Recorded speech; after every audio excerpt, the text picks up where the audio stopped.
Hello students, we are discussing about acceleration due to gravity. In acceleration due to gravity, we read the definition, we talk about the experiment, and we had also derived a formula. In that formula, we came to know that acceleration due to gravity depends basically upon two factors. The first factor is mass of the heavenly body and second factor is radius of the heavenly body. We are talking about the conditions when the acceleration due to gravity changes. Like in first number, I had said you that the value of acceleration due to gravity varies on the surface of the earth. Okay, अर्थ को surface को सबै ठाउँमा acceleration due to gravity को value same हुँदैन. यसको reason मैले भनेको थिए कि अर्थ जुन छ त्यो पर्फेक्टली स्फेरिकल शेपको हुँदैन. सो अर्थ चाहिँ पोलमा अलिकति फ्ल्याट हुन्छ जसको कारणले पोलर रेडियस कम हुन्छ अनि इक्वेटरमा अर्थ जुन छ त्यो अलिकति शार्प हुन्छ जसको कारणले इक्वेटोरियल रेडियस अलि बढी हुन्छ. सो इक्वेटरको रेडियस पोलको रेडियस भन्दा बढी भएको हुनाले इक्वेटरमा जी को भ्यालु स्मल जी को भ्यालु कम हुन्छ पोलको कम्पेरिजनमा. सो यो हामीले योभन्दा अगाडिको भिडियोमा पढेका थियौँ नो. सो अब चाहिँ हामी अर्को एउटा फ्याक्टरको बारेमा पढ्छौँ. त्यो फ्याक्टरको कारणले पनि जी को भ्यालु चेन्ज हुन्छ. व्हाइट बोर्डमा हेर, यहाँ बी नम्बरको फ्याक्टरको बारेमा आज हामी पढ्छौँ. It is variation of G with altitude. Okay, हाइटको कारणले पनि जी को भ्यालु चेन्ज हुन्छ. लाइक जी को भ्यालु सबभन्दा म्याक्सिमम हाम्रो अर्थमा जी को भ्यालु सबभन्दा म्याक्सिमम अर्थको सर्फेसमा हुन्छ.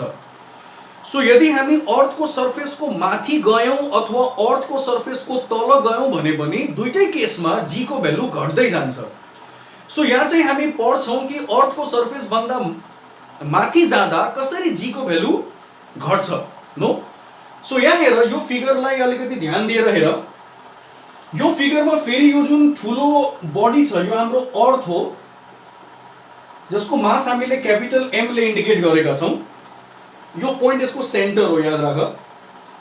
अब यो हाम्रो सानो अब्जेक्ट हो, यसलाई नि मैले जस्ट डार्क डट ले इन्डिकेट गरेको छु यहाँ. It is like this. Okay, so see here now. So यो चाहिँ हाम्रो सानो अब्जेक्ट हो. त्यसरी नै हामीले यहाँ दुईवटा कन्डिसन सपोज गरेका छौं. मानौ कि सुरुको कन्डिसनमा यो जुन अब्जेक्ट छ यो चाहिँ पी पोइन्टमा छ. स्टार्टिङको कन्डिसनमा नि अब्जेक्ट चाहिँ सर्फेसमा छ. यहाँ सर्फेसलाई हामीले पी पोइन्टले इन्डिकेट गर्यौं अनि अर्को कन्डिसनमा अब्जेक्टलाई हामीले सर्फेस भन्दा अलिकति माथि लग्यौं क्यू पोइन्टमा नो. सो हामीसँग यहाँ दुईवटा कन्डिसन छ. पहिलो कन्डिसनमा अब्जेक्ट चाहिँ सर्फेसमा छ, सर्फेसलाई हामीले पी ले इन्डिकेट गरेका छौं अनि अर्को कन्डिसनमा हामीले अब्जेक्टलाई पी भन्दा अलिकति माथि क्यू पोइन्टमा लग्यौं. दुईटै कन्डिसनमा अब्जेक्ट सेम भएको हुनाले अब्जेक्टको मास स्मल एम नै हुन्छ नो. लाइक दुईटै केसमा अब्जेक्टको मास स्मल एम नै हुन्छ. तर यहाँ हेर, जब यो अब्जेक्ट पी पोइन्टमा थियो यानी कि जब यो अब्जेक्ट सर्फेसमा थियो यसको डिस्टेन्स सेन्टरबाट कति थियो भने यसको डिस्टेन्स सेन्टरबाट रेडियस अर्थको जति रेडियस हुन्छ पी पोइन्टमा अब्जेक्ट हुँदा यसको डिस्टेन्स त्यति नै हुन्छ. Isn't it? किनकि सर्फेस देखि लिएर सेन्टरको डिस्टेन्सलाई हामी रेडियस भन्छौं. तर जब यो अब्जेक्टलाई हामी पी बाट अलिकति माथि क्यू मा लग्छौं, मानौ कि पी अनि क्यू को डिस्टेन्स एच हो नो. यसको मतलब Q is the point at the height H here. Okay, यहाँ चाहिँ क्यू एउटा पोइन्ट हो अनि सर्फेसबाट यसको हाइट चाहिँ एच छ नो. तर फर्मुलामा हामी सर्फेसबाट यसको हाइट लिदैनौं. लाइक सपोज गर्ने बेला हामीले यो हाइटलाई सर्फेसबाट सपोज गर्यौं तर फर्मुलामा हामी यसको हाइट सर्फेसबाट लिदैनौं, सेन्टरबाट लिन्छौं. सो यहाँ चाहिँ पी पोइन्ट जुन छ त्यो सेन्टरबाट आर डिस्टेन्समा छ भने क्यू पोइन्ट सेन्टरबाट कतिको डिस्टेन्समा हुन्छ? obviously it will be r plus h, isn't it? So अब यो जुन इन्फर्मेसन मैले अहिले एक्सप्लेन गरे यसलाई हामी अब फर्मुलामा चेन्ज गर्छौं. अब यहाँ हेर, acceleration due to gravity on the surface. जब यो ऑब्जेक्ट सर्फेसमा छ यानी कि p पोइन्टमा छ त्यो बेला एक्सेलरेसन ड्यू टु ग्राभिटी को एक्सप्रेसन के हुन्छ? यो हामीले अघिको भिडियोमा लाइक यो भन्दा अगाडिको भिडियोमा हेरेका थियौं no so acceleration due to gravity को फर्मुला भइहाल्छ तिमीलाई gm by r square isn't it यहाँ चाहिँ m भनेको याद राख्नु हेभनली बडी को मास हो अनि r भनेको ऑब्जेक्ट चाहिँ सरफेसमा भएको हुनाले यसको डिस्टेन्सलाई हामीले r ले इन्डिकेट गर्यौं नो अनि सरफेस को एक्सेलरेशन ड्यू टु ग्राभिटी लाई सिम्पली स्मॉल g ले इन्डिकेट गर्ने अब हेर अब अर्को केसमा हाम्रो ऑब्जेक्ट चाहिँ अलिकति माथि छ q पोइन्ट मा छ okay acceleration due to gravity at height h above the surface surface भन्दा अलि माथि हाइट h मा ऑब्जेक्ट हुँदा त्यो बेलाको एक्सेलरेशन ड्यू टु ग्राभिटी लाई हामी सिम्पली g ले इन्डिकेट गर्न मिल्दैन यसलाई अब हामीले अलिकति न्यू वेले इन्डिकेट गर्नुपर्छ यसलाई या त हामी g डैश ले इन्डिकेट गर्न सक्छौं यहाँ चाहिँ मैले यसलाई gh ले इन्डिकेट गरेको छु नो सो g अनि यसको बेस मा चाहिँ h लेख्ने ल यसरी इट इज लाइक दिस यो h यसको बेस मा छ नो सो gh भनेको acceleration due to gravity at certain height here okay अब चाहिँ यसको फर्मुला अलिकति चेन्ज हुन्छ हैन सो माथिको जुन क्यापिटल g र m छ सेम हुन्छ किनकि क्यापिटल G भनेको युनिभर्सल ग्रेभिटेशनल कांस्टेंट हो अनि m भनेको अर्थ को मास हो अहिले पनि यो ऑब्जेक्ट अर्थमै छ तर q पोइन्ट मा हुँदा यो ऑब्जेक्ट सेन्टरबाट r डिस्टेन्स मा हुँदैन q पोइन्ट मा हुँदा यो ऑब्जेक्ट सेन्टरबाट r + h डिस्टेन्स मा भएको हुनाले अब हामी r स्क्वायर लाई r + h ले रिप्लेस गर्नु पर्छ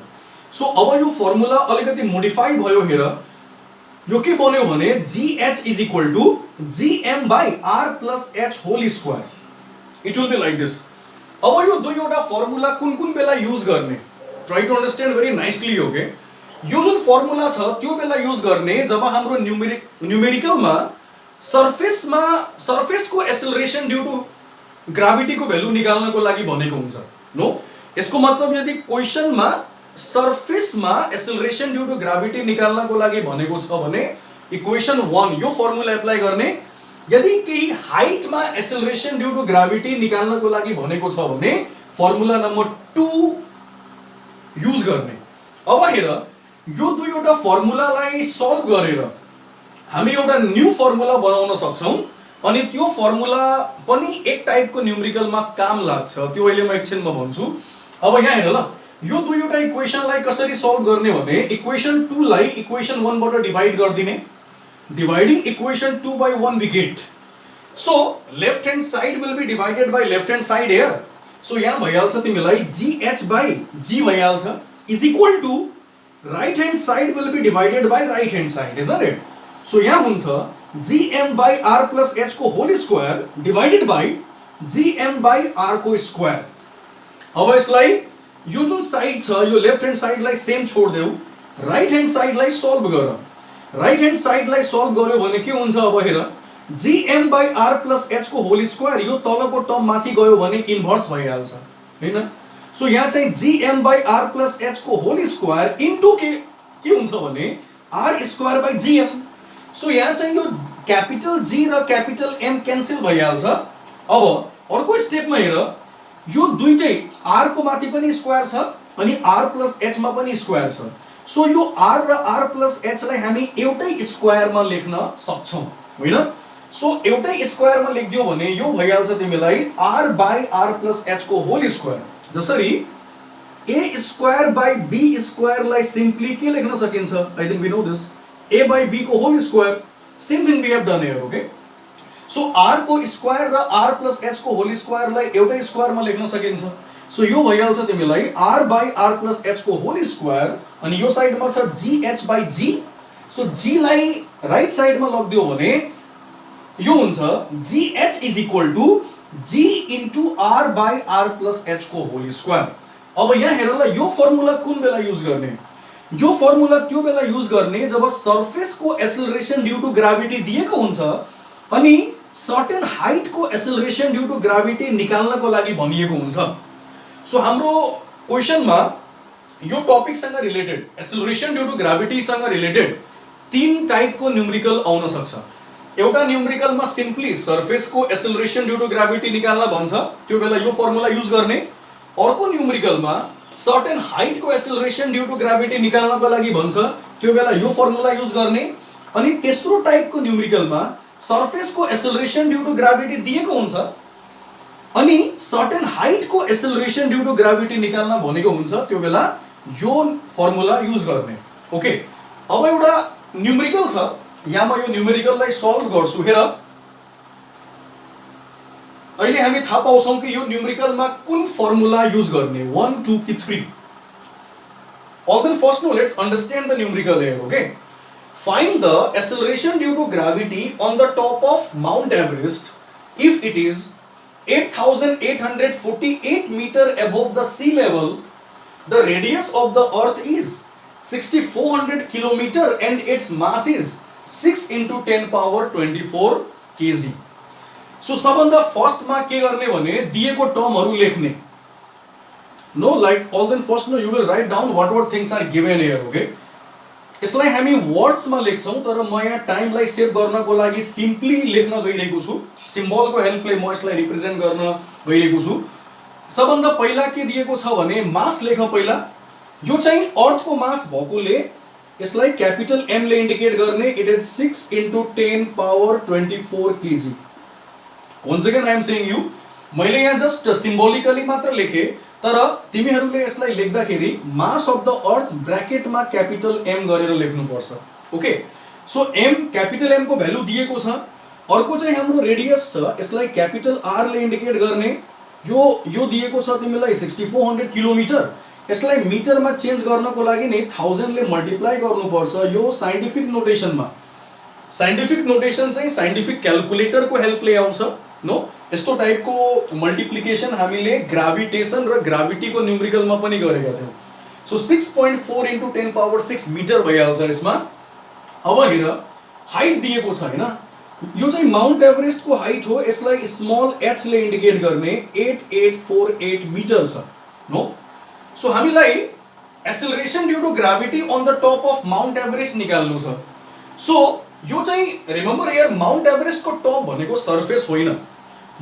माउन्ट एभरेस्ट को टप भनेको केही हाइट को एसेलरेशन ड्यू टु ग्राभिटी हामीलाई निकाल्नु छ सो यहाँ चाहिँ एसेलरेशन ड्यू टु ग्राभिटी लाई सिम्पली g ले इन्डिकेट गर्न मिल्दैन सो यसलाई चाहिँ gh ले इन्डिकेट गर्ने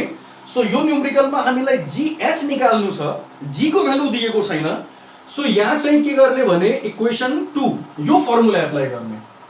isn't it सो अब हेर यहाँ we know so let's solve it now okay यहाँ हेर we know अनि हाम्रो फर्मुला के छ भने gh रिमेम्बर यो gh दुईटा अल्फाबेट छ तर यो एउटा टर्म हो it is acceleration due to gravity at certain height h यसको फर्मुला छ capital G capital M by capital R plus h को होल स्क्वायर नो यसलाई अब सल्भ गर g को भ्यालु हामीलाई थाहा हुनु पर्छ it is 6.67 into 10 power -11 into 6 into 10 power 24 divided by यो कति हुन्छ भने r छ यहाँ हैन सो r भनेको 6.4 into 10 power 6 हामीले पायौं यो h को भ्यालु छ 8848 यो अलरेडी मिटरमै छ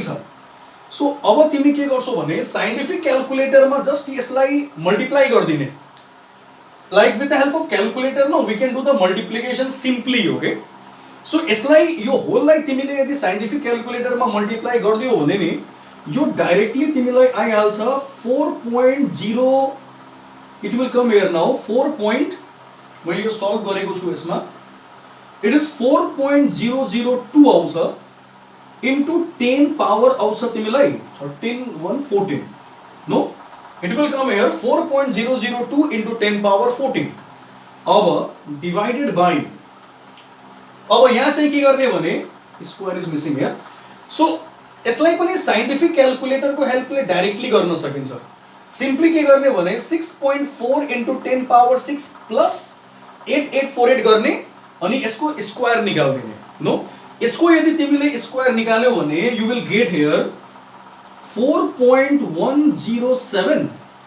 into 10 power 13 okay you will get here this much अब फाइनली यो टर्मलाई न्यूमरेटरलाई डिनोमिनेटरबाट डिवाइड गर्नुपर्ने हुन्छ बट रिमेम्बर हियर डिवाइड गर्नको लागि हामी यसलाई सेपरेटली पनि डिवाइड गर्न सक्छौं लाइक सेपरेटली भन्नाले यो जुन टर्म छ नि 4.002 यो टर्मलाई 4.107 बाट डिवाइड गर्ने अनि यो इन्डिसेसलाई सल्भ गर्ने, त्यसरी पनि गर्दा हुन्छ। अथवा यसलाई डाइरेक्टली साइन्टिफिक क्याल्कुलेटरको हेल्पले सल्भ गर्न मिल्छ। म यसलाई अलि यहाँ गरिदिन्छु ल। नो सो यो साइडमा हामीसँग छ GH छ इज इक्वल टु यो टर्मलाई तिमीले यदि डिवाइड गर्यो भने, रिमेम्बर हो के, डाइरेक्टली यदि तिमीले डिवाइड गर्यो भने यो टर्मलाई तिमीले पहिला साइन्टिफिक क्याल्कुलेटरमा टाइप गर्नुपर्ने हुन्छ डिवाइडेड बाइ